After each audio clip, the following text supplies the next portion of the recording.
Women's day ஏன் March 8 கொண்டாடுறோம் அப்படின்றதுக்கான ரீசன்ஸ் தான் இந்த வீடியோவில் நான் சொல்ல போகிறேன். 1908 ரஷ்யா, போலண்ட் மாதிரி நாடுகளில் ரொம்பவே பஞ்சம் நிலவுது. அதை தவிர்க்கிறதுக்காக பெண்கள் எல்லாம் என்ன பண்ணுறாங்க அப்படின்னு பார்த்தீங்கன்னா, நியூயார்க்குக்கு வேலை தேடி போகிறாங்க. அங்கே கார்மெண்ட்ஸில் அவங்க வேலை செஞ்சிட்ருக்காங்க. ஆனால் ரொம்பவே வேலை அதிகமாக இருக்குது. அவங்களுக்கு ஊதியமும் ரொம்ப கம்மியாக தான் கொடுக்கப்படுது.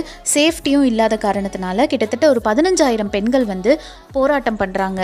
இந்த போராட்டத்தில் பெண்கள் தான் வெற்றி பெற்றாங்க. இதை தொடர்ந்து என்ன ஆகுது அப்படின்னு பார்த்தீங்கன்னா, 1909 ஒரு சோஷலிஸ்ட் பார்ட்டி அமெரிக்காவில் என்ன பண்ணுறாங்கன்னா, நேஷ்னல் விமென்ஸ் டே செலிப்ரேட் பண்ணுறாங்க பிப்ரவரியில். இதை தொடர்ந்து பெண்கள் நிறைய இடத்துல தங்களுடைய உரிமைக்காக போராட ஆரம்பிக்கிறாங்க. 1910 ஜெர்மனியில் கிளாரா ஜெட்கின் அப்படின்ற ஒரு விமன் ஆக்டிவிஸ்ட் இருந்தாங்க. அவங்க ஒரு கம்யூனிஸ்டும் கூட. அவங்க ஒரு கான்ஃபரன்ஸில் ஒரு கோரிக்கையை முன்வைக்கிறாங்க. என்ன அப்படின்னா, விமென்ஸ் டே இன்டர்நேஷ்னல் லெவலில் செலிப்ரேட் பண்ணப்படணும் அப்படின்னு சொல்லிட்டு ஒரு கோரிக்கையை வைக்கிறாங்க. இந்த செய்தி மற்ற நாடுகளுக்கும் பரவ ஆரம்பிக்குது.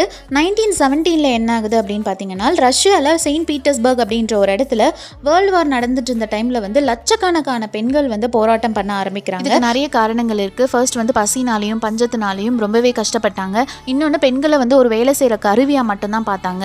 இதை பொறுத்துக்க முடியாமல் பெண்கள் போராட்டம் நடத்த ஆரம்பிக்கிறாங்க.